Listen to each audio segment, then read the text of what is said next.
और पिछली क्लास में आप लोगों ने पाषाण काल और सिंधु घाटी की सभ्यता का चैप्टर पढ़ा था। अब इसका जुड़ाव जो है आगे होता है और ये चैप्टर अब बनता है वैदिक संस्कृति। ठीक, तो हम लोग वैदिक संस्कृति को समझेंगे और ये इतिहास के कुछ कठिन चैप्टर में से एक है। थोड़ा सा इसमें कॉन्सेप्ट है, थोड़ी सी बातों को समझना पड़ेगा और चीज़ें जो हैं ऐसी हैं कुछ कि इनकी कोई इमेज नहीं बन पाती है, क्योंकि उस समय वैदिक संस्कृति अभी अभी नई बनी है। यहाँ पे कोई राजा नहीं है, कोई राजा का कोई प्रभाव, सेना मंत्री वगैरह कुछ भी नहीं है। ये सब अभी आने वाले समय में आएगा 16 महाजनपद में, जब राजा बिंबिसार, अजातशत्रु या मौर्य काल में अशोक वगैरह आएंगे। लेकिन फिलहाल जब तक वो लोग नहीं आते हैं तब तक हमें थोड़ा सा कॉन्सेप्ट के स्तर पर इनको समझना है, इनकी संस्कृति को, जिसे कहते हैं आर्यों की संस्कृति या वैदिक संस्कृति। तो ये कैसे आई, और या एक इतिहास का एक विवादित प्रश्न है, आर्य कौन थे, है ना। तो ये भी एक उलझन का विषय है, आर्य कौन थे इसके विषय में, जहाँ पे मतलब डिस्प्यूट है। तो इन्होंने वैदिक संस्कृति को कैसे बनाया और वैदिक संस्कृति में को पढ़ते समय क्या दिक्कतें आती हैं या आपको कहाँ पे सावधान रहना पड़ेगा, उसका ख्याल रखेंगे हम लोग। क्योंकि कोई भी चीज, चैप्टर की कमियां अगर आप पहले से जान जाए कि हाँ ये दिक्कत आने वाली है, तो आप पहले से उसको मेंटली प्रिपेयर रहिए और उस पर ध्यान दीजिए। जैसे कि हमने यहाँ पे लिखा कि वैदिक संस्कृति,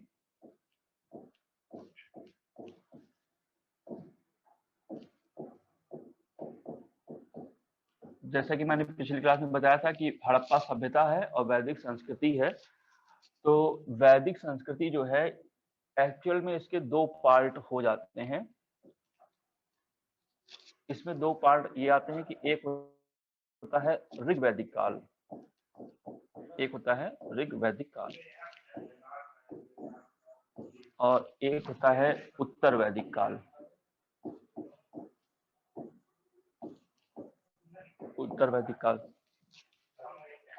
और दिक्कत यही है कि इसके दो पार्ट हैं, ऋग वैदिक और उत्तर वैदिक काल। तो स्टूडेंट को पढ़ते समय ये पता नहीं चल पाता है कि जो क्वेश्चन आया है वो ऋग वैदिक काल में स्थापित है या उत्तर वैदिक काल में स्थापित है। क्वेश्चन की डिमांड कहाँ से है, क्योंकि वो पहले तो वो वाला टॉपिक एक ही है, वैदिक संस्कृति, लेकिन इसमें डिवीजन एक हो जाता है कि ऋग वैदिक काल और उत्तर वैदिक काल। तो यही समझने वाली बात है कि किन चीजों को हमने ऋग वैदिक काल में रखा है और किन चीजों को हमने उत्तर वैदिक काल में रखा है। ये एक समझना एक जरूरी चीज है और यही पे कंफ्यूजन होता है। अगर आप नहीं बैठा पाएंगे कि दोनों में क्या अंतर था तो ये दिक्कत हो जाती है।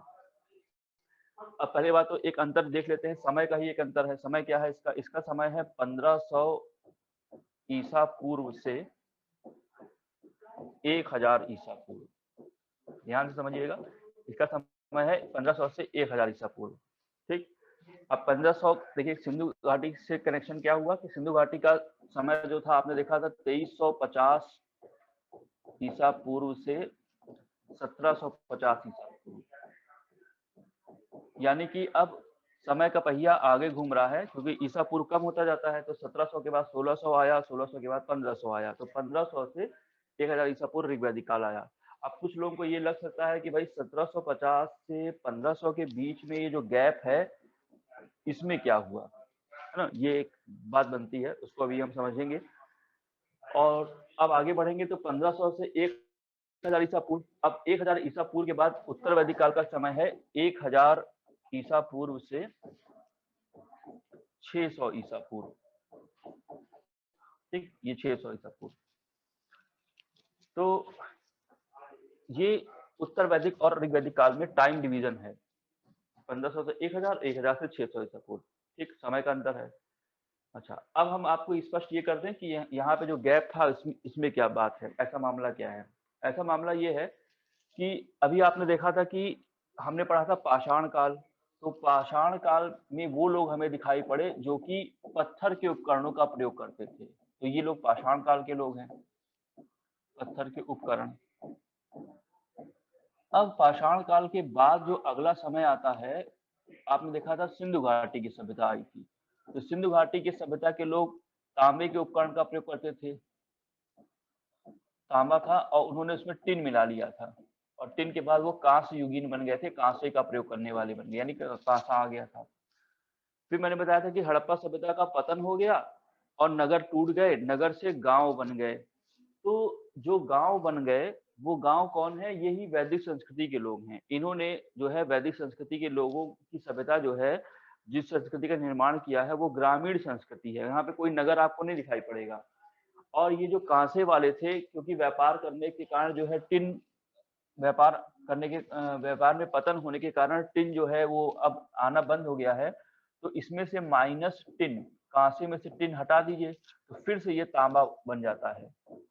तो अब जो ये गैप आया है, इसमें जो है एक संस्कृति हमें थोड़ी देर समय के लिए दिखाई जाती है जिसमें तांबे का उपयोग करने वाले लोग ज्यादा हैं, और इस संस्कृति को हम कह देते हैं ताम्र पाषाण संस्कृति।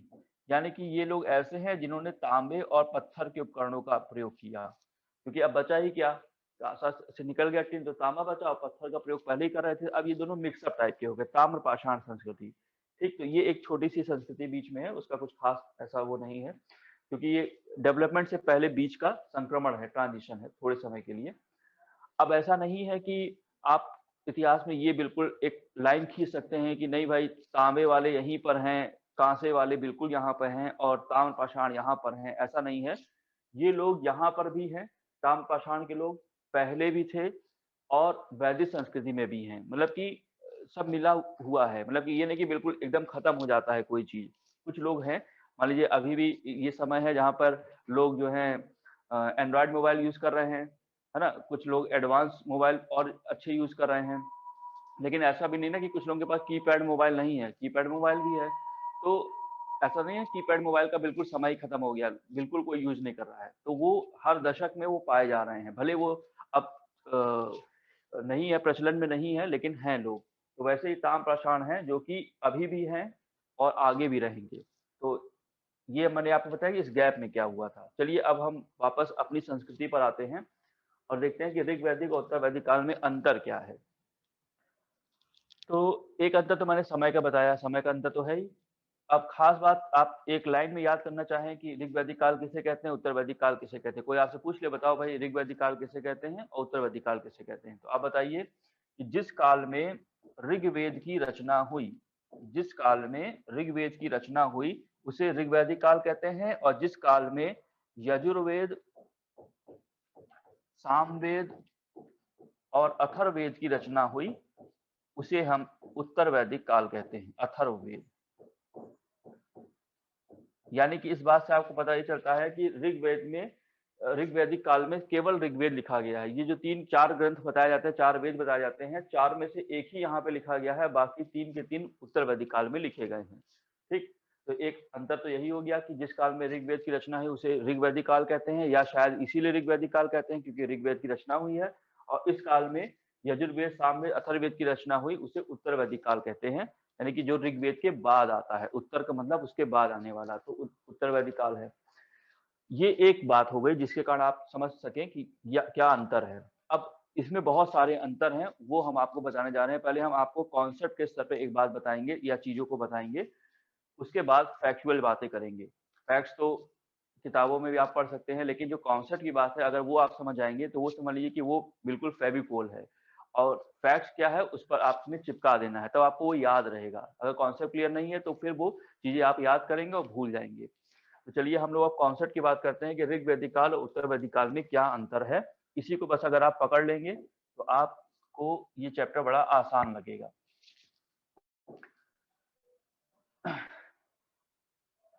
जैसा कि मैंने आपसे बताया था कि इतिहास की एक परिभाषा है कि निरंतरता और परिवर्तन के अध्ययन को इतिहास कहते हैं। तो ये परिवर्तन हमें कहाँ दिखाई देता है? परिवर्तन हमें दिखाई पड़ता है राजनीतिक रूप से, है ना। समाज में क्या परिवर्तन है? सामाजिक रूप से, आर्थिक रूप से और धार्मिक रूप से। तो इन्हीं चारों पक्षों में परिवर्तन दिखाई पड़ता है। और हम सबका जीवन भी ऐसा ही होता है, राजनीतिक रूप से, सामाजिक रूप से, आर्थिक और धार्मिक रूप से। राजनीतिक रूप से आप पूछ सकते हैं कि भाई आपके मम्मी पापा क्या, कौन है, क्या करते हैं, है ना। सामाजिक रूप से आपका घर कहाँ पे है, किस परिवेश में आप रहते हैं, मोहल्ला वगैरह कहाँ है। और आर्थिक रूप से आपका क्या बैंक बैलेंस है, और धार्मिक रूप से कि आप किस धर्म के अनुयायी हैं। तो जो भी आपके इन चारों पक्षों को जान जाता है वो आपको जान जाता है। अगर आप एक भी पक्ष आप छुपा लीजिए तो अगले व्यक्ति के लिए आप रहस्य बन जाते हैं, वो आपको जानने का प्रयास करता रहता है कि पता नहीं इसके साथ ये सामाजिक रूप से कहाँ है, क्या है। तो ऐसे ही इतिहास में भी 4 पक्ष होते हैं, ठीक। एक होता है राजनीतिक इतिहास,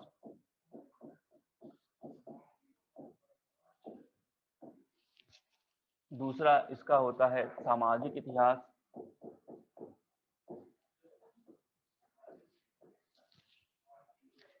एक आर्थिक इतिहास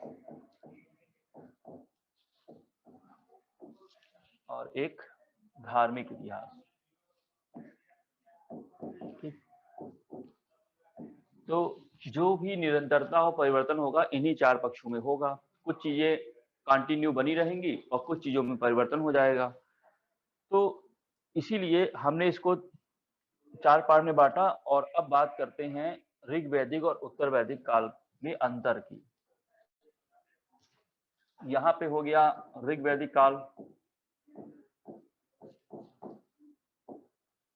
और यहाँ पर हो जाएगा उत्तर वैदिक काल।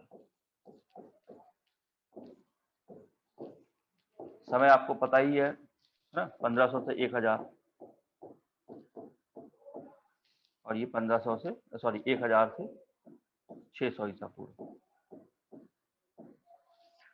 तो अब हम देखने जा रहे हैं कि राजनीतिक रूप से ऋग्वैदिक काल में क्या क्या हुआ, सामाजिक, आर्थिक और धार्मिक रूप से, और वैसे ही उत्तर वैदिक काल में क्या क्या हुआ।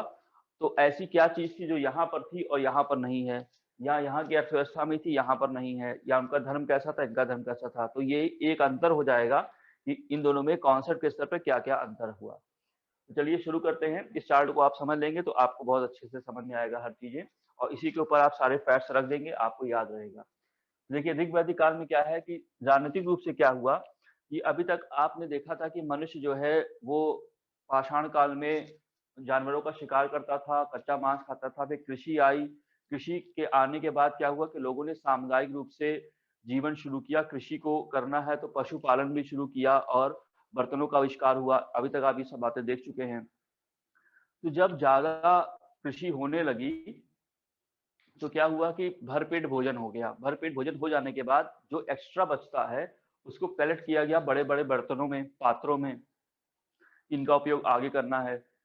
और जब ज्यादा एक्स्ट्रा कलेक्शन हो गया तो उन बर्तनों की सुरक्षा करने के लिए ये लोग आपस में एक तो मिलकर रहने लगे कि कृषि हमें ज्यादा करनी है और सुरक्षा भी करनी है। तो इससे बनता है कबीला, कबीला बन गया। तो ये जो लोग हैं ये कबीलाई जीवन के लोग हैं। राजनीतिक रूप से यहाँ पर कबीलाई समाज चल रहा है, कबीलाई जीवन। और इसमें अभी कोई राजा की स्थिति स्पष्ट नहीं है, अभी राजा नहीं आया है, राजा की स्थिति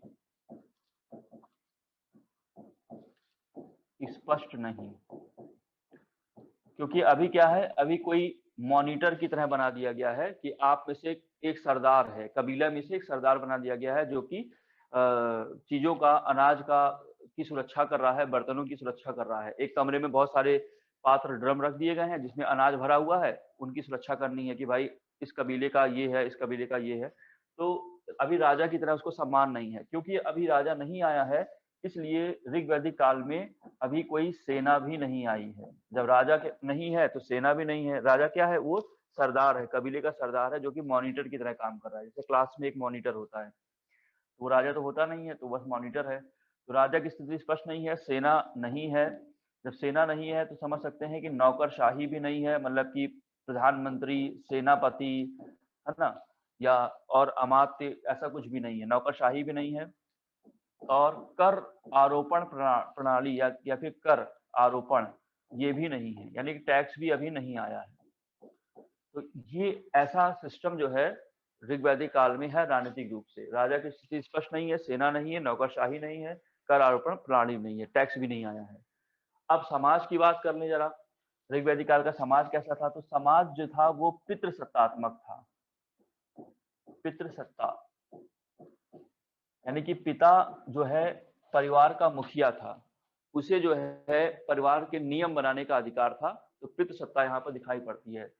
तो परिवार का मुखिया है पिता और उसे नियम बनाने का अधिकार है। और इस समय का पिता जो है बहुत ही उदार है। उदार है, कठोर नहीं है, मतलब उदार है, क्योंकि इस समय जाति व्यवस्था नहीं आई है। अभी क्या है कि कर्म आधार है, कर्म के आधार पर विभाजन है। अभी जाति के आधार पर विभाजन नहीं है समाज में, कर्म के आधार पर। जैसे कि लोहे का काम करने वाला लोहार है, लकड़ी का काम करने वाला बढ़ई है, सोने का काम करने वाला सोनार है। तो कर्म के आधार पर विभाजन है। और पिता भी उदार है, इसीलिए क्योंकि पिता उदार है अभी, इसीलिए स्त्रियों को शिक्षा का अधिकार दिया गया है। स्त्रियों को शिक्षा का अधिकार, उनको पढ़ने लिखने का मौका दिया गया है।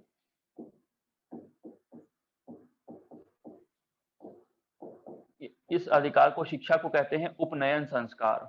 उपनयन मतलब पढ़ना लिखना, उपनयन संस्कार कहलाता है। तो स्त्रियों को शिक्षा का अधिकार दिया गया है। जाति व्यवस्था ढीली है, उसमें कोई है ही नहीं, कर्म के आधार पर है। इसलिए क्या है, समाज में सामाजिक गतिशीलता भी बनी है। लोग एक दूसरे के घर में जाते हैं, लोग एक दूसरे के यहाँ खाना पीना करते हैं। तो अभी समाज में सामाजिक गतिशीलता भी है। गतिशील समाज, एक दूसरे के यहाँ जाना आना बना हुआ है। तो ये समाज में ऐसा हो रहा है। इस समय हमें विद्वान महिलाओं के भी नाम मिलते हैं, जैसे कि अपाला है, घोषा हैं, गार्गी हैं, विश्वरा हैं। ये सब कुछ विदुषी महिलाएं हैं जो कि अच्छी तरीके से पढ़ाई लिखाई करके, पूरा सिलेबस करके, पीएचडी वगैरह करके अपडेट हैं और लोगों से के यहाँ जाती हैं और शास्त्रार्थ भी करती हैं, क्योंकि उनको शिक्षा का अधिकार है। इसलिए ऐसा स्त्रियों की दशा यहाँ पे दिखाई पड़ रही है। अब आर्थिक रूप से क्या जीवन है ऋग वैदिक काल में अगर बात करें, तो ये जो आर्य हैं, इनका मुख्य पेशा जो है पशुपालन है। इनका मुख्य पेशा पशुपालन है। जबकि द्वितीयक पेशा, यानी कि सेकेंडरी बिजनेस जो है, द्वितीयक पेशा इनका कृषि है। ये ध्यान देने वाली बात है। आर्यों का मुख्य पेशा पशुपालन है और कृषि इनका प्राथमिक पेशा नहीं है, वो द्वितीयक पेशा है। ठीक। और अब क्या होगा कि क्योंकि पशुपालन मुख्य पेशा है, इसलिए अधिकांश लड़ाइयां जो हैं वो पशुओं के लिए लड़ी जाती हैं। जिसके पास जितना ज्यादा पशु, वो उतना ही शक्तिशाली माना जाएगा। पशुधन, पशु को धन की तरह माना जाता है। गाय को मुद्रा की भांति समझा जाता था। तो अधिकांश लड़ाइयां, अभी आप देखेंगे कि इसमें 10 राजाओं का युद्ध होगा, जिसे कहते हैं दास राज्य युद्ध। तो ये भी युद्ध होगा, जो कि एक नदी है परुष्णी नदी, या इस समय वर्तमान में आप रावी नदी कहते हैं। तो रावी नदी के किनारे ये लड़ाई होगी। तो ये सब लड़ाइयां बार बार जो हो रही हैं, वो सब पशुओं की लड़ी जा रही हैं, है ना। लोग गाय को चुरा लेते थे, एक दूसरे की गाय को हटा देते थे, जहां पे बंधी होती थी वहां से अपने पास खोल कर ले जाते थे। तो ये सब चीजें इसलिए हो रही क्योंकि पशु का महत्व है, इसलिए कृषि को अभी उतना महत्व नहीं दिया गया है। और क्योंकि ये सभ्यता ग्रामीण है, गांव में है, इसलिए यहाँ पर ग्रामीण अर्थव्यवस्था है। अब जब भी कोई भी अर्थव्यवस्था ग्रामीण होती है, तो वहां पर क्या होता है कि मुद्रा नहीं होती है, मुद्रा नहीं आई है, ध्यान रखिएगा। यानी कि व्यापार जो हो रहा है वो वस्तु विनिमय के द्वारा हो रहा है। हड़प्पा सभ्यता में भी वस्तु विनिमय थी, मुद्रा नहीं आई है। मुद्रा कब आएगी, इसका भी आपको इंतजार करना पड़ेगा। मुद्रा अभी नहीं आई है, तो मुद्रा नहीं आई है।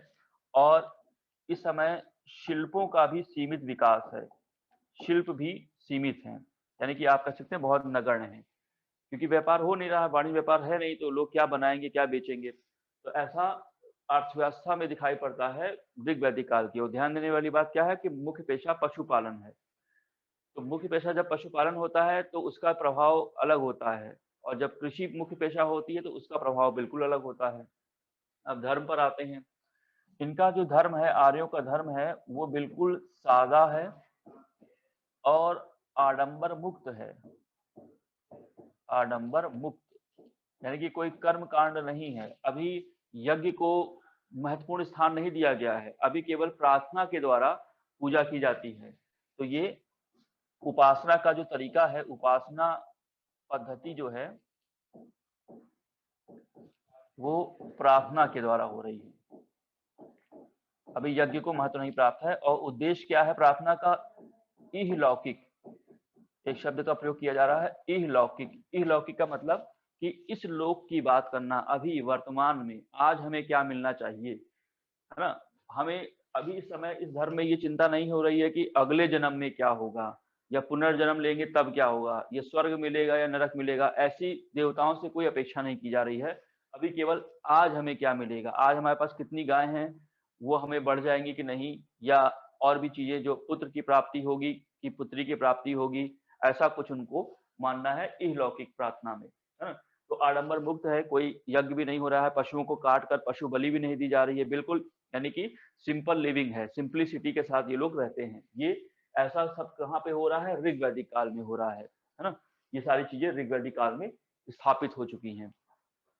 अब परिवर्तन आएगा उत्तर वैदिक काल में, समय का पहिया घूमा, और समय का पहिया घूमने पर जो जो परिवर्तन आएगा उसको आप नोट डाउन करेंगे या समझेंगे उत्तर वैदिक काल में। क्योंकि अब जो समय आया है, यहाँ पे मैंने लिखा है 1000 ईसा पूर्व। तो ध्यान रखिएगा कि 1000 ईसा पूर्व में एक चीज ऐसी हो गई थी जिसके कारण बहुत बड़ा परिवर्तन हो गया था। आवश्यकता आविष्कार की जननी होती है, तो यहाँ पर एक परिवर्तन होता है कि यहाँ पर लोहे का आविष्कार हो गया था। लोहे की खोज हो गई थी, और इसके कारण जो है बहुत कुछ परिवर्तित हुआ। क्योंकि अब जो कृषि जो है अभी लकड़ी के बने उपकरणों से हो रही थी, अब लोहे के बने उपकरणों से हो रही है। अब लोहे का हल यूज हो रहा है, तो उससे क्या हुआ, कृषि में दुगना तिगना जो है प्रोत्साहन हुआ या कृषि बढ़ गई। तो यहाँ पे लोहे के आविष्कार ने भी काफी चीजों को परिवर्तित किया। अब देखते हैं कि इनका राजनीतिक रूप से क्या परिवर्तन आया। अब जो राजनीतिक रूप से कबीलाई समाज था वो कबीलाई समाज बना रहा, लेकिन अब तुलनात्मक रूप से, मैंने शब्द का प्रयोग किया तुलनात्मक रूप से, कंपैरिजन के रूप में, यहाँ पर क्या है कि राजा की स्थिति स्पष्ट हुई। अब राजा आ गया, स्थिति स्पष्ट हुई तुलनात्मक रूप से, मतलब कि यहाँ के राजा को देखेंगे तो आपको लगेगा कि हाँ ये राजा है, इनसे तुलना करने पर। लेकिन अभी आप चंद्रगुप्त मौर्य से या अशोक से करेंगे तब ये राजा उतना शक्तिशाली नहीं है, अभी तो बस ऐसे ही है कि लोगों ने स्वीकार करना शुरू किया। क्यों करना शुरू किया, क्योंकि राजा क्या करता था, मैंने अभी कबीले के सरदार को बोला था कि वो सबकी अनाजों की रक्षा कर रहा है, तो उसको थोड़ा बहुत सम्मान मिलने लगा। जैसे गाँव में गांव के प्रधान को सम्मान देने लगते हैं लोग, वो होता आपस का ही व्यक्ति है लेकिन उसको थोड़ा सा ज्यादा वेटेज मिलता है। तो किसी के यहाँ अच्छा कुछ प्रोडक्शन हुआ तो फल फूल या कुछ उसका बर्थडे है तो कुछ गिफ्ट वगैरह उसको देने लगे, उसको मानने लगे, सम्मान करने लगे। तो राजा की स्थिति थोड़ा सा स्पष्ट हो रही है पहले की अपेक्षा। लेकिन अभी भी उसके पास कोई सेना नहीं है। आपको ये नहीं कहना कि राजा आ गया सेना बना लिया, नहीं, अभी सेना वगैरह कुछ नहीं है, नौकरशाही भी नहीं है,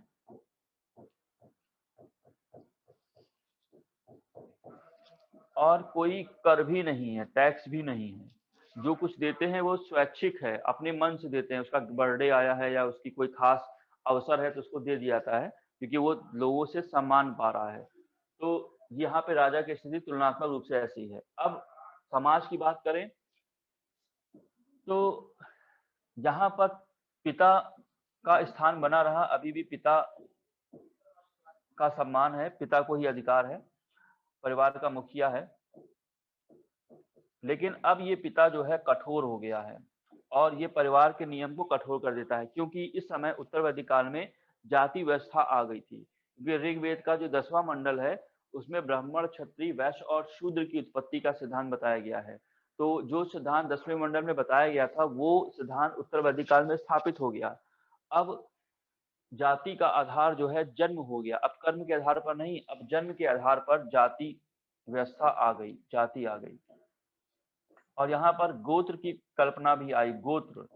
गोत्र उस समय वैसे तो क्या था कि गाय को बांधा जाने वाला स्थान इसे कहते हैं। गोत्र का मतलब होता है गाय को बांधा जाने वाला स्थान। तो एक ही टाइप के लोग ने जब एक जगह पर गाय बांधना शुरू कर दिया, एक कबीले के लोगों ने, तो उनके नाम पर, उस जगह के नाम पर उनका नाम गोत्र पड़ गया, उस गोत्र का नाम हो गया। तो गोत्र लेकिन यहाँ से आता है उत्तर वैदिक काल में, कभी भी आप यहाँ पे ऋग्वैदिक काल में नहीं रखिएगा। जाति और गोत्र यहाँ पर है। और अब क्योंकि पिता कठोर हो गया है, इसलिए स्त्रियों का शिक्षा का अधिकार पर चोट लगाई गई। स्त्रियों के शिक्षा पर रोक लगा दी गई, स्त्रियों के शिक्षा के अधिकार पर रोक लगा दी गई। यानी कि अब जो है स्त्रियों को पढ़ने लिखने का अधिकार मना कर दिया है कि अब आपके अधिकारों पर चोट पहुंचाई जाएगी। यहाँ पर एक कहानी मिलती है जिसमें याज्ञवल्क और एक ऋषि है, याज्ञवल्क और एक गार्गी, एक महिला है, विदुषी महिला, दोनों के बीच में शास्त्रार्थ होता है। क्योंकि पढ़ लिख चुके थे ये लोग, स्त्रियां पढ़ ली थी, तो शास्त्रार्थ होता है, न कम्युनिकेशन हो रहा है, डिबेट हो रहा है, जिसमें याज्ञवल्क जो है वो हारने लगते हैं शास्त्रार्थ में। तो वो गार्गी को डांट कर चुप करा देते हैं, गार्गी को डांट कर चुप करा देते हैं। इसका मतलब पता चलता है कि स्त्रियों के अधिकारों पर चोट की जा रही है। कि तुम्हें कम आता है तुम चुप रहो, अगर आप वैसे नहीं मान रहे तो आपको डांट दिया जाता है। तो इस तरीके से स्त्रियों के अधिकारों पर रोक लगाई लगाई गई। अब इस बात को आप यहाँ से ऐसे भी समझ सकते हैं कि ऐसा क्यों हो रहा है, या सारी चीजें पुरुष प्रधान समाज के हिसाब से क्यों बनाई जा रही हैं। क्योंकि शुरुआत में क्या था कि कृषि करने का जो श्रेय था वो महिलाओं को जाता है। ऐसा माना जाता है कि कृषि करने का श्रेय या कृषि के आविष्कार का जो टॉपिक है कि कृषि का आविष्कार किसने किया, तो आप महिलाओं को उसका श्रेय देते हैं। क्योंकि पुरुष जो समाज था वो जंगल में जाता था जंगली जानवर को मारने के लिए, लेकिन स्त्रियां से घर में हैं, तो उन्होंने देखा कि घर के आसपास नदी वगैरह के आसपास या घर में जो झाड़ी वगैरह हो जाती है या पौधे पेड़ पौधे लगते हैं, तो उसने देखा कि उसमें कुछ अन्न के दाने लगे हुए हैं, तो अन्न के दानों को उन्होंने निकाला और उसके बाद उनको पकाया, उनको पका के खाया गया। तो लेकिन ऐसा नहीं कि एक ही बार में आविष्कार हो गया, पहली बार खाया तो वो फसल जो है थोड़ी सी जहरीली थी और सबके सब बेहोश हो गए। फिर भैया पता चला कि नहीं नहीं यहाँ से नहीं, अब हमें जो है दाएं की साइड से नहीं बाएं साइड से हमें जो है अन्न के दानों को तोड़ना चाहिए। फिर वहां से तोड़ा गया, उसको पकाया गया और फिर लोगों ने खाया तो समझ में आया कि इधर वाली फसल जहरीली है लेकिन इधर वाली फसल जो है खाद्य योग्य है, खाने योग्य है, तो उसको ही पकाएंगे। तो अब वो पकाना शुरू कर दिया। तो कृषि के आविष्कार का श्रेय महिला को हो गया और पुरुष और महिला दोनों मिलकर कृषि करने लगे, आराम से कृषि करने लगे। लेकिन जब प्रोडक्शन ज्यादा हो गया, लोहे की खोज भी हो गई ज्यादा, अब ये जो है अर्थव्यवस्था में इसका रोल आने लगा, तो पुरुष समाज ने धीरे से महिलाओं को पीछे किया कि मैडम आप जरा साइड में हो जाइए और हम लोग अब करते हैं कृषि। तो जानबूझकर उनको रोका गया, क्योंकि अर्थव्यवस्था में अगर महिला की भागीदारी होती है तो उनके अधिकारों को भी देना पड़ेगा। तो अधिकारों पर चोट पहुंचाने के लिए पहले जो जो उनकी जरूरत थी कृषि से दूर कर दिया गया, शिक्षा से दूर कर दिया गया, कुछ नियम ऐसे बनाए गए जिससे महिलाएं पीछे हो जाएं। जैसे आपने देखा कि एक सती प्रथा हमारे यहाँ थी, उसमें क्या होता था कि एक जब पुरुष की किसी की डेथ हो जाती थी, जिसकी शादी हो गई अगर उसकी डेथ हो गई तो उसके उसकी पत्नी को साथ में जल जाना पड़ता था। वो इसलिए ऐसा बनाया गया जिससे कि ये अपनी संपत्ति में भागीदारी न दिखा सके। वो साथ में चली जाएगी तो कोई स्त्री रहेगी नहीं, तो फिर कोई संपत्ति देनी नहीं पड़ेगी, तो बाकी लोग उसकी संपत्ति को बांट लेंगे। तो हमेशा सती प्रथा ही बनाई गई, कभी भी सता प्रथा नहीं बनाई गई कि महिला चली जाएगी तो पुरुष को जल जाना पड़ेगा, ऐसा नहीं बनाया गया। क्यों? क्योंकि उनको उनके अधिकारों पर चोट पहुंचानी थी। और ये एक बार स्थापित हो जाती है, कोई भी चीज एंशिएंट इंडिया में स्थापित हो गई तो ये लंबे समय तक जकड़ी रखती है आपको, और ये राजा राममोहन राय के समय में जाकर खत्म हो पाती है विलियम बेंटिंग की सहायता से। तो आप प्रभाव देख सकते हैं कि जो ऋग वैदिक काल में या वैदिक काल में स्थापित हो गया है वो लंबे समय तक हमें प्रभावित कर रहा है, और हम और आज भी वैसी बातों को फॉलो करते हैं जो यहाँ पे स्थापित है। अभी बहुत सारी चीजें आप देखेंगे कि हाँ वैसे ही देवी देवता की आप पूजा करते हैं, वैसे ही सारी चीजों को यज्ञ भी वैसे ही कर रहे हैं। तो ये एक बार स्थापित है, क्योंकि धार्मिक रूप से किसी को बदल पाना बड़ा मुश्किल काम होता है ना। सबसे पूछा जाता है ना कि एक क्वेश्चन भी बनता है कि सबसे तेजी के साथ परिवर्तन किस जीवन में होता है या किस इतिहास में होता है, राजनीतिक इतिहास, सामाजिक, आर्थिक या धार्मिक। तो सबसे तेजी के साथ परिवर्तन जो होता है वो राजनीतिक रूप से होता है। कहता है इतिहास कहता है कि राजा का बन जाना घटना है और राजा का हट जाना दुर्घटना है। अगर राजा सावधान नहीं है तो इसकी गर्दन काट दी जाती है। तो राजा के बदलते ही तुरंत जो है परिवर्तन हो जाता है। जैसे कि राजा में मौर्य काल है, तो मौर्य काल का राजा गया तो अगला मौर्योत्तर काल आ गया, मौर्योत्तर काल का राजा गया तो गुप्त काल आ गया। मतलब कि राजा हटा नहीं कि पूरा परिवर्तन हो जाएगा। तो सबसे तेजी के साथ परिवर्तन। लेकिन सबसे धीमा परिवर्तन अगर पूछा जाए तो धार्मिक रूप से होता है। धार्मिक रूप से कोई जल्दी बदलता नहीं है, किसी को बदलना बड़ा मुश्किल काम है। कि आज से कह दिए भैया ऐसा है कि तुम ऐसा करो, अब या ऐसा ना करो, तो कहेगा नहीं नहीं मेरे धर्म में तो ऐसा लिखा नहीं है, या मेरे धर्म में ऐसा लिखा है कि इसको करना ही करना है, तो हम ऐसा नहीं करेंगे। तो उसी को वो फॉलो करता रहता है। जैसे कि आप देखते होंगे कि हमारे यहाँ पूरे इतिहास की बात करें तो आप हमेशा देखते हैं कि भारत में हर कोई आया ही। जैसे कि आप देखते हैं कि शक आए, कुषाण आए, यवन आए, सिकंदर आया, है ना, मेगस्थनीज आया, और क्या कहते हैं हूणों का आक्रमण हुआ, बाबर आया, तुर्क मोहम्मद गजनवी गोरी सब आए। लेकिन कभी भी आपने ये नहीं सुना होगा कि रामलाल गया। रामलाल कहीं नहीं जाता है, मतलब इंडियन लोग कहीं नहीं गए, सब हमारे यहाँ आए। कोई भी किसी भी भारतीय का नाम आप नहीं बता सकते कि वो गया और किसी देश पर आक्रमण किया, वहां पर ऐसा किया। ऐसा क्यों है? क्यों नहीं ऐसा हुआ है? किसी के मन में ये बात क्यों नहीं आई? सब तो हमारे यहाँ आते हैं। ऐसा इसलिए हुआ क्योंकि हमारे वैदिक ग्रंथों में लिखा हुआ था, यहाँ भी देखिए वेद ही प्रभावित कर रहा है। वैदिक ग्रंथों में लिखा हुआ था कि समुद्र पार करने से धर्म भ्रष्ट हो जाता है। बस भारतीयों ने इसी बात को पकड़ लिया कि अगर हम समुद्र पार करेंगे, किसी देश पर आक्रमण करने के समुद्र पार करना पड़ेगा, पार करेंगे तो हमारा धर्म भ्रष्ट हो जाएगा, इसलिए हम नहीं जाएंगे कहीं। और सब लोग समुद्र पार कर करके हमारे यहाँ आते रहे। वास्को डी गामा आया है ना, सब कोई आ रहा है हमारे यहाँ, मेगास्थनीज आता है, फाहियान आया, ह्वेनसांग आया, लेकिन रामलाल कभी नहीं गया। क्यों? क्योंकि उसको अपना धर्म भ्रष्ट नहीं करना है। 1857 की क्रांति में एक विद्रोह के कारणों में से ये भी एक कारण था कि ब्रिटिश ईस्ट इंडिया कंपनी ने ये एक नियम बनाया था कि अब सैनिकों को समुद्र पार करके कहीं पर भी सेवा देना अनिवार्य कर दिया था। तो लोगों ने इस पर भी अपनी धार्मिक चोट माना कि ये धर्म पर चोट है। और देखिए चर्बी वाले कारतूस, वो भी धार्मिक चोट थी। तो धार्मिक रूप से बदलना किसी को बड़ा मुश्किल काम है, इसलिए सबसे धीमा परिवर्तन धार्मिक रूप से होगा।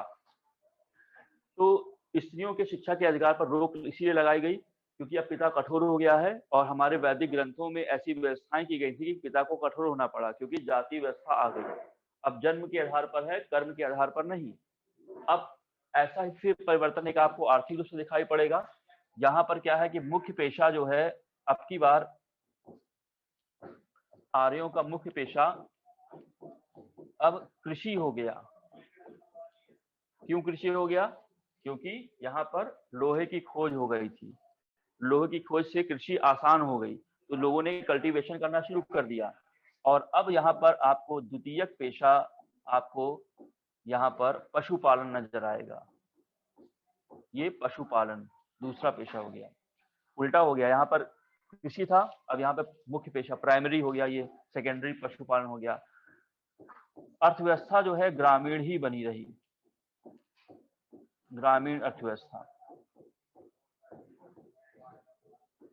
और अभी भी वाणिज्य व्यापार सीमित है, इसलिए अभी भी मुद्रा का प्रसार नहीं है, मुद्रा नहीं आई है।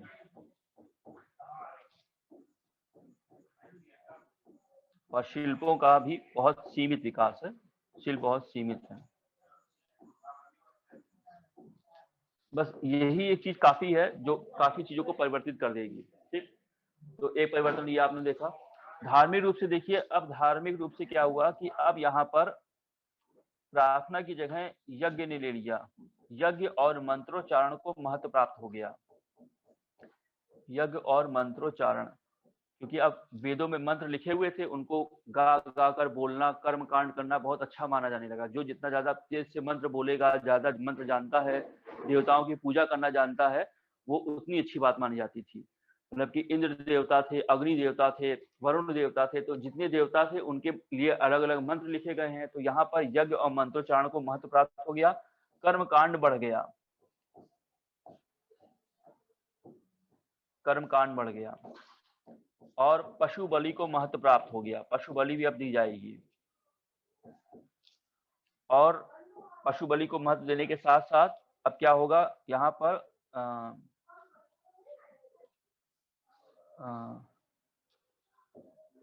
यज्ञ भी स्थापित हो गया। यज्ञ तो मैंने लिख ही दिया ऊपर। तो यज्ञ, मंत्रोच्चारण, कर्मकांड और पशु बलि को बढ़ावा मिल गया, और यही एक परिवर्तन है। और इस समय साथ में एक चीज और लिख सकते हैं कि अब पारलौकिक प्रार्थना हो गई। पारलौकिक का मतलब अब,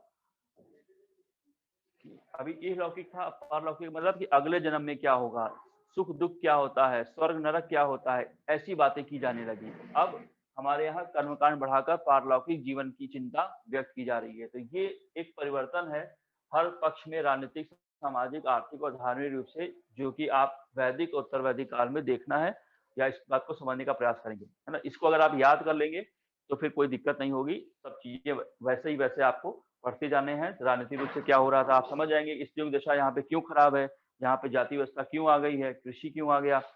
तो इसी से सब चीजें जुड़ी हुई हैं। इनके देवता भी ऐसे ही बदल जाएंगे, क्योंकि जब इनके देवता सादे हैं, आडंबर मुक्त हैं, तो देवता भी उसी हिसाब से काम कर रहे हैं, या यज्ञ भी उसी हिसाब से हो रहा है। लेकिन जब प्रार्थना बदल जाती है तो कर्मकांड को महत्व मिल जा रहा है, तो देवता भी बदल जाते हैं। यहाँ पर ऐसा भी एक परिवर्तन देखा गया है कि एक देवता है जिनका नाम है पूषण। मैं एक परिवर्तन बता रहा हूँ। पूषण जो है ऋग्वैदिक काल में पशुओं के देवता माने गए हैं, पशुओं के देवता। लेकिन पूषण यही उत्तर वैदिक काल में आते हैं तो ये शूद्रों के देवता माने गए। तो देवताओं की स्थिति में ऐसा परिवर्तन हो रहा है, पशु का देवता अब शूद्रों का देवता बन गया है। तो वही चीज आपको पकड़नी है। अब ये सब चीजें फैक्चुअल चीजें हैं, लेकिन कॉन्सेप्ट के स्तर पे आपको ये बातें आपको ध्यान में रखनी है। चलिए अब आगे बढ़ते हैं हम लोग।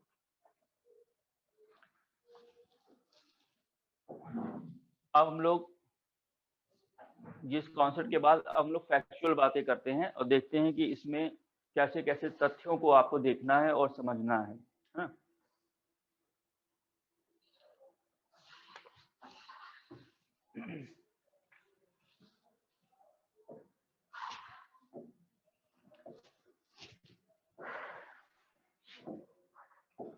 चलिए अब हम लोग ऋग वैदिक काल में एंट्री करते हैं अंदर।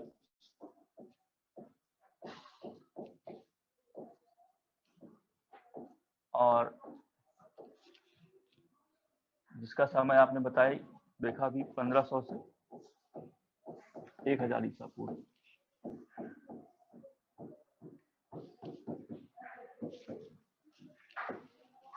अब पहले हम आपको वेदों के बारे में बता देते हैं कि किस वेद में क्या कॉन्सेप्ट है, क्या बातें हैं। हालांकि वेद में ऋग्वैदिक काल में लिखा गया है और तीनों वेद उधर लिखे गए हैं, लेकिन चारों वेद को हम एक साथ यहाँ पे डिस्कस करने जा रहे हैं। देखिए जो ऋग्वेद है, जो क्वेश्चन आता है उसकी बात करने जा रहे हैं। ऋग्वेद है, एक आपका यजुर्वेद है, का सामवेद है और अथर्ववेद है। ठीक, तो सभी वेदों के पुरोहित बताए गए हैं। पुरोहित का मतलब ये कि हर वेद में एक पुरोहित रखा गया है जिसकी जिम्मेदारी है कि वह ऋग्वेद की व्याख्या करता है, तो उसको पुरोहित का नाम दिया गया है। तो जैसे ऋग्वेद का पुरोहित है, उसका नाम है होताया, इसका नाम है होताया। ये याद करने वाली बात है कि होताया इसका पुरोहित है। यजुर्वेद का पुरोहित का नाम है अथर्वयु। क्वेश्चन आता है कि अथर्वयु किस वेद का पुरोहित है, या यजुर्वेद का पुरोहित कौन है? अथर्वयु, है ना। सामवेद का पुरोहित है उद्गाता और अथर्ववेद का पुरोहित का नाम रखा गया है ब्रह्मा या ब्रह्म या ब्रह्मा। ठीक, तो होताया ऋग्वेद में वैदिक मंत्रों का उच्चारण करके देवताओं का आह्वान करता है, देवताओं को बुलाता है। होताया का काम ये है। अथर्वयु यजुर का मतलब होता है यज्ञ। यहाँ पे यज्ञ के कर्मकांड की विधियों का विस्तार दिया गया है। तो कौन सा यज्ञ कैसे होगा और यज्ञ की विधियों को समुचित तरीके से कराने का प्रयास किया जाता है, तो वो अथर्वयु में आता है। उद्गाता, इसलिए उद्गाता नाम रखा गया है क्योंकि सामवेद जो है वो सिंगिंग से संबंधित है, गायन से, गा गा के उसको बोला जाता है। तो उद्गाता जो है वो बार बार गाना गाएगा और गा के सामवेद का उच्चारण करेगा। तो ये सामवेद का पुरोहित उद्गाता है। और ब्रह्मा का काम क्या है? ब्रह्मा अथर्ववेद का है और इसका काम क्या है? जितने भी वेद हैं सब में जो भी यज्ञ हो रहा है उनका निरीक्षण करना कि वो प्रॉपर तरीके से किए जा रहे हैं या नहीं, इनका काम है ब्रह्मा का। ठीक, अथर्ववेद के बारे में ध्यान रखिएगा, ये इसमें थोड़ा सा तंत्र मंत्र का प्रभाव भी है, ये तंत्र मंत्र से संबंधित भी है। ठीक, अब ऋग्वेद जो खास है उसकी एक और बात ध्यान रखिएगा, इसमें जो है 10 मंडल हैं। ऋग्वेद में 10 मंडल हैं और 1028 सूक्त बताए गए हैं। सूक्त 1028 बताए गए हैं और 10 मंडल हैं। अब जो पहला मंडल है, फर्स्ट, वो जो है वो देवताओं के द्वारा लिखा गया माना जाता है। वो देवताओं के द्वारा लिखा गया है। इसका एक शब्द का नाम देते हैं अपौरुषे, यानी कि जिसको पुरुष ने ना लिखा हो। तो पहला मंडल तो देवताओं के द्वारा लिखा दिया गया, और इसके बाद जो सेकंड है, थर्ड है, फोर्थ है, तो हर किसी से कोई ना कोई ऋषि जुड़ा हुआ है। तो उस ऋषि का नाम भी आपको ध्यान रखना पड़ेगा, कौन सा ऋषि किससे जुड़ा हुआ है।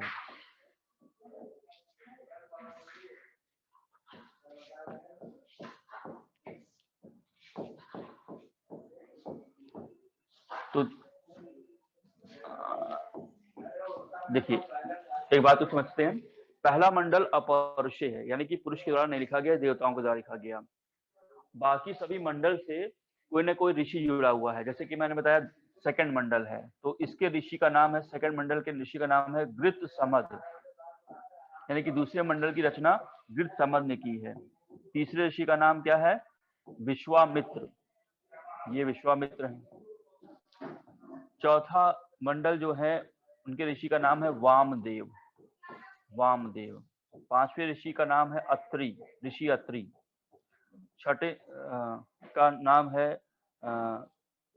अत्रि के बाद आपको दिखाई पड़ेंगे यहाँ पर भारद्वाज।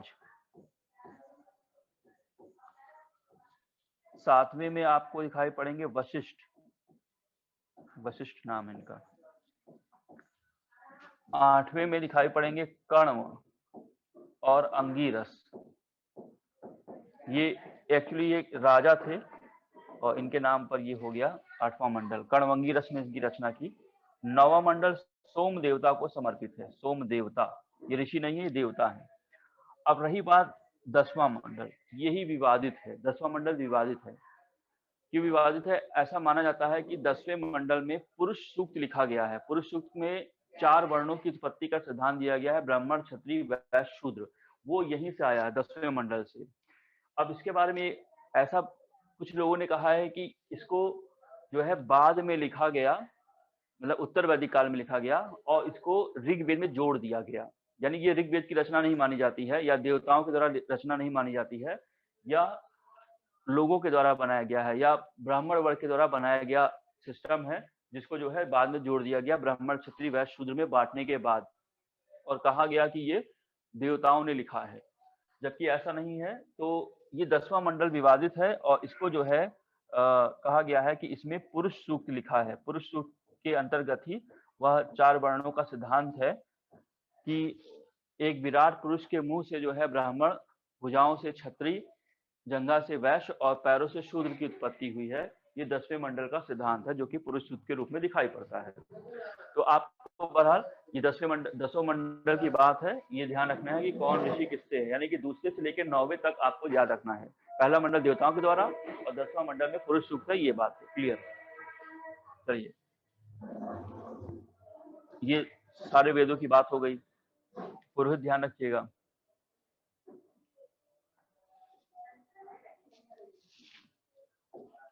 चलिए, अब ऋग्वेद की बात आगे करते हैं। तो ऋग्वेद में पहले हम बात करेंगे, यहाँ पर ऐसा दिखाई पड़ता है। अब ये फैक्चुअल बातें हैं, बस इसको आपको ध्यान रखना है, याद रखने की कोशिश करिएगा कि ऋग्वेद में कहा गया है कि इस संस्कृति को आर्यों के द्वारा बनाया गया। आर्यों के बारे में कहा गया, इसके संबंधी विवाद है कि कोई कहता है कि ये जर्मनी से आए थे, कोई कहता है कि बैक्टीरिया से आए थे, कोई कहीं से बताता है। लेकिन जो मान्य मत है वो बता दिया गया है कि ये मध्य एशिया से आए थे, ये मध्य एशिया से आर्य आए थे। आर्य का अर्थ होता है श्रेष्ठ। ये भी क्वेश्चन आता है, आर्य का अर्थ क्या है? श्रेष्ठ या अभिजात्य या कुलीन, कुलीन, ठीक। यहाँ पे ऋग्वेद में दिखाई पड़ता है कि पिता जो है परिवार का मुखिया था, जैसा कि मैंने आपको बताया था, पिता परिवार का मुखिया है। इसे नियम बनाने का अधिकार है, और जब पिता परिवार को बनाता है तो कई परिवार आपस में मिल जाते हैं। जब कई परिवार मिलते हैं तब बनता है ग्राम, ग्राम। और कई गांव जब आपस में मिलते हैं तब बनता है विश्व। ये डिवीजन किया गया है वहां पर, विश्व। और कई विश्व मिलते हैं आपस में तब बनता है जन। और कई जन जब आपस में मिलते हैं तब बनता है जनपद। और कई जनपद मिलते हैं तब बनता है महाजनपद,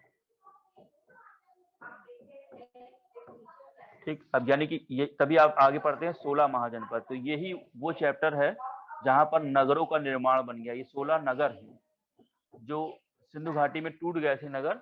अब नए नगरों का निर्माण यहाँ पर होता है, लेकिन उसके पहले इतना डेवलपमेंट हो जाता है तब होता है। तो गांव के प्रधान को ग्रामणी कहते थे, विश्व के प्रधान को विश्वपति कहते थे, जन के प्रधान को जनपति कहते थे, ठीक। और जन से जनपद बनता है, तो यहाँ पर राजा की स्थिति आने लगती है, तो वो 16 महाजनपद में आप देखेंगे। तो ये डिवीजन है।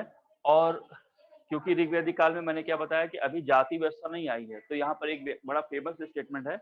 एक व्यक्ति कहता है कि मैं कवि हूँ, मेरे पिता वैद्य हैं और माता अन्न पीसने का काम करती हैं। यानी कि हम लोग एक ही परिवार में रहकर अलग अलग प्रोफेशन को करते हैं, जीविका उपार्जन करते हैं एक ही परिवार में रहकर। यानी कि अभी ये मनाही नहीं थी कि कोई एक ही परिवार में व्यक्ति जो है अलग अलग काम कर सकता है या नहीं कर सकता है। सबको छूट मिली हुई थी कि कोई भी जाति नहीं है कि आपको ब्राह्मण यही करेगा, वैश्य यही करेगा, क्षत्रिय ये करेगा, ऐसा कुछ नहीं है।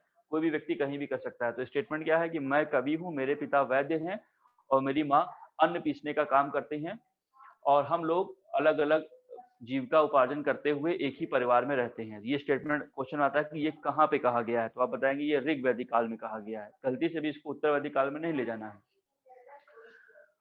ऋग्वैदिक काल में की विशेषता यह है कि यहाँ पर सबसे जो पवित्र नदी है, पवित्र नदी की बात करेंगे अगर,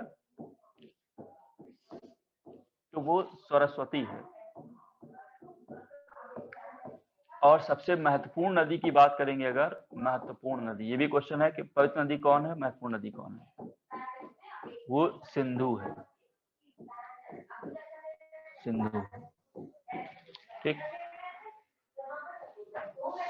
तो ये महत्वपूर्ण नदी और ये सिंधु नदी।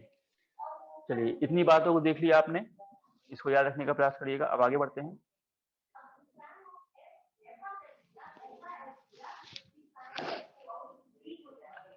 यहाँ पे अब दिखाई पड़ता है कि समाज में जो है व्यवस्था, मुख्य पेशा क्योंकि पशुपालन है, पशुपालन होने के कारण अब ये दिखाई पड़ता है कि अधिकांश लड़ाइयां पशुओं की लड़ी जाती हैं और पशुधन के लिए काम हो रहा है। तो एक 5 आर्य, अब ये फैक्चुअल बातें हैं, वर्सेस 5 अनार्य, जो आर्य नहीं है, उनके बीच में एक युद्ध होता है जिसे दाश राग युद्ध कहते हैं। दाश राग का मतलब 10 राजाओं का युद्ध, जिसे कहते हैं दाश राग युद्ध होता है। यह युद्ध परशुनी नदी के किनारे हो रहा है, नदी के किनारे, जिसे रावी भी कहते हैं, इस समय का रावी है, दाश राग युद्ध। और इसमें जो है, जो आर्य हैं उनके राजा का नाम सुदास बताया गया है, सुदास, राजा सुदास। ये भरत वंश के राजा हैं, भरत वंश के राजा। और ये जो अनार राजा हैं उनको पराजित कर देते हैं। जो पराजित होते हैं उनमें जो है एक कबीला पुरु है ना, पुरु, ये पराजित होता है। तो भरत और पुरु आगे जाके दोनों के बीच में मित्रता हो जाती है, दोनों मिल जाते हैं और ये कुरु राज्य से बन जाते हैं, ये कुरु बन जाते हैं, ये कुरु राज्य है। तो ये भी क्वेश्चन आता है कि दास राज युद्ध किस नदी के किनारे हुआ, या दोनों कुरु कैसे बनता है, भरत और पुरु से मिलता है, इनका लीडर कौन है, सुदास है। ठीक, ये ध्यान रखिएगा। आगे कॉन्सेप्ट की बात के बाद अब हम फैक्चुअल बातें और बताते हैं आपको। स्त्रियों को, इसमें ऋग्वैदिक काल क्योंकि चल रहा है तो इसमें शिक्षा का अधिकार है।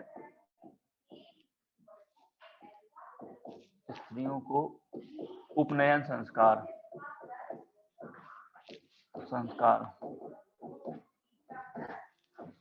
दिया गया है।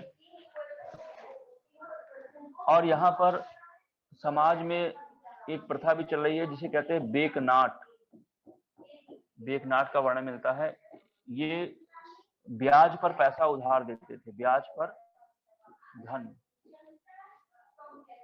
अब यहाँ पे आप ये समझिएगा कि ये मुद्रा आ गई, मुद्रा नहीं आ गई है, ये जो संपत्ति का है उसी के हिसाब से इसको ब्याज लगा के कोई भी प्रॉपर्टी का ब्याज दिया जा रहा है, ऐसी बात हो रही है। तो शब्दावली प्रयोग की गई है बेकनाट। क्वेश्चन आता है बेकनाट किसे कहते थे। यहाँ पर एक अभिलेख मिला है जिसे कहते हैं वोगाज कोई अभिलेख, वोगाज कोई अभिलेख। इस अभिलेख में देवताओं का वर्णन है, इंद्र, वरुण, मित्र, और नासत्य, इंद्र, वरुण, मित्र, नासत्य, ये चारों का उल्लेख एक साथ भूगाज को अभिलेख में है। ये ईरान से मिला है और ईरान का एक ग्रंथ है अवेस्ता, ईरान का एक ग्रंथ है अवेस्ता।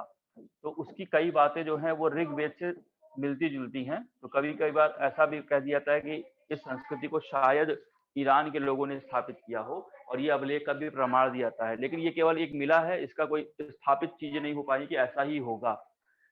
अब इनके देवता के बारे में थोड़ा सा देख लेते हैं। ऋग्वेद में इनके महत्वपूर्ण देवता है इंद्र। तो जो जितना महत्वपूर्ण होता है उसके लिए उतनी ही बार उच्चारण होता है, उतनी बार उसके लिए सम्मान दिया जाता है। तो इंद्र के लिए 250 सूक्त समर्पित हैं, 250 बार इसकी चर्चा हुई है। दूसरे एक महत्वपूर्ण देवता इनके और दिखाई पड़ते हैं, इनका नाम है अग्नि। अग्नि के लिए 200 सूक्त हैं। अग्नि क्या है, देवताओं और मनुष्य के बीच में मध्यस्थ का काम करती है और वो क्या करती है कि जो भी पशु बलि या जो भी यज्ञ में कर्म कांड किया जाता है वो सीधे देवताओं तक पहुंच जाता है, ऐसा बताया जाता है। तो अग्नि जो है देवताओं और मनुष्य के बीच में मध्यस्थ का काम करेगी।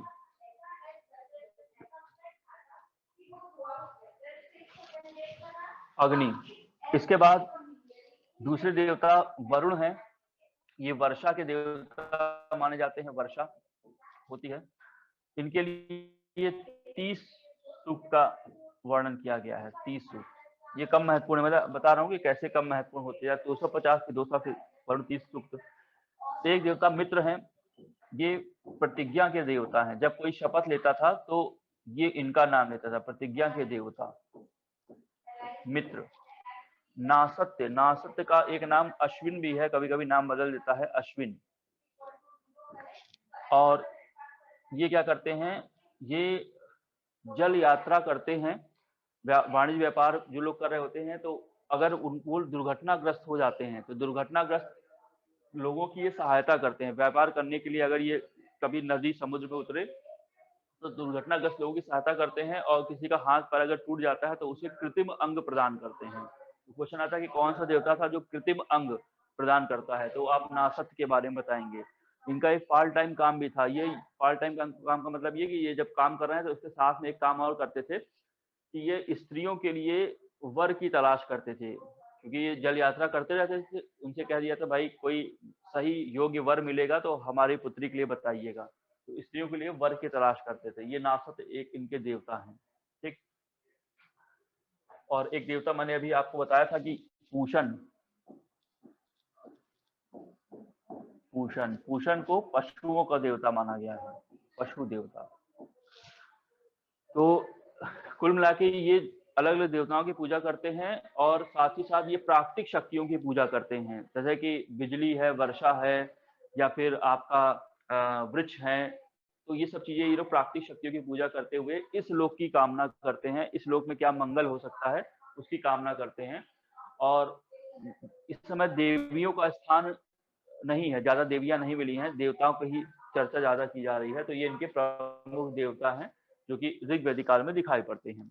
और कर्म कांड भी नहीं है, केवल प्रार्थना करनी है, इनसे जो चाहिए वो मांग लीजिए, वो दे देते हैं। तो ये देवता हैं। अब हम लोग जब चलेंगे उत्तर वैदिक काल में तो वहां पे हम लोग देखेंगे कि कर्म कांड कैसे स्थापित होता है। अब हम लोग उत्तर वैदिक काल की बात जब करेंगे तो कर्म कांड की बात करेंगे। कर्म कांड का मतलब ये कि राजा के द्वारा, जो राजा है उसके द्वारा यज्ञ किए जाएंगे। जैसे आपने सुना होगा अश्वमेध यज्ञ, राजसूय यज्ञ। तो ठीक है, वो राजा वैसा राजा तो नहीं है, लेकिन कर्मकांड तो स्थापित हो गया है और यही कर्मकांड आगे भी चलता रहेगा। वाजपेयी यज्ञ, अग्निष्टोम यज्ञ, तो ये सब यज्ञ होंगे और हर यज्ञ का अपना टाइप है। तो कौन टाइप कैसे होता है, किस टाइप के यज्ञ में क्या करना होता है वो आप देखेंगे। और जब राजा यज्ञ कर रहा होता है तो जो आम जनमानस है वो भी कहता है कि भैया हमारे लिए कोई यज्ञ नहीं बताओगे क्या, सब केवल राजा के लिए यज्ञ होगा। तो फिर आम जनता के लिए भी यज्ञ बताए जाएंगे, पंच महायज्ञ, जिसमें है कि ब्रह्म यज्ञ, देव यज्ञ, पितृ यज्ञ, नृ यज्ञ और भूत यज्ञ। और ये यज्ञ जो मैं बता दूंगा वैदिक काल में बताए गए, वो हम लोग आज भी करते हैं। वो कैसे करते हैं, उसमें क्या क्या लिखा है वो सब आप जानेंगे। तो उन सारे यज्ञों को आज भी हम लोग फॉलो कर रहे हैं। तो यही उत्तर वैदिक काल और वैदिक काल की महिमा है कि जो इस समय स्थापित है वो आज भी फॉलो हो रही है। तो अलग अलग समय पर जो चीजें हैं, यज्ञों की चर्चा हम लोग करेंगे, उनके देवता भी बदल जाएंगे। अब एक नए देवता आएंगे प्रजापति, जिनको कि ब्रह्मा की तरह माना जाएगा, तो ये देवता क्या करेंगे। और पूषण, मैंने बताया ना कि अब ये शूद्रों के देवता हो गए थे, तो वो क्या करते हैं। तो ऐसी ही कुछ चीजें हम लोग उत्तर वैदिक काल में कर्म कांड की चीजें देखेंगे, और कैसे कर्म कांड जो है स्थापित हो गया और उससे क्या फायदा हुआ किसको, और किसको क्या नुकसान हुआ, उसकी चर्चा हम लोग करेंगे। तो अलग अलग समय पर जो बातें होंगी हम लोग उत्तर वैदिक काल में नेक्स्ट लेक्चर में देखेंगे। तो आज के लिए हम लोग इतना ही करते हैं, और इसको याद करने का प्रयास करिए। और उसके बाद से जो कॉन्सेप्ट, कोई भी लेक्चर है वो आगे वाले लेक्चर से जुड़ा हुआ है, तो एक चीज को आप समझ पाएंगे तो फिर दूसरी चीजें होंगी। तो पहले आप ऋग्वैदिक काल को दिमाग में बैठाने का प्रयास कीजिए, जो मैंने परिवर्तन बताए उसको, और फिर यही चीजें आगे उत्तर वैदिक काल में आप उसको कंपेयर कर पाएंगे कि क्यों ऐसा हो रहा है, और फिर वही चीज 16 महाजनपद में जुड़ जाएंगी। और फिर एक व्यक्ति आएगा जिसका नाम होगा महात्मा बुद्ध, और वो फिर आपको बताएगा कि बौद्ध धर्म के बारे में बताया जाएगा। तो बौद्ध धर्म का जो समय होगा वो 6वीं शताब्दी ईसा पूर्व है।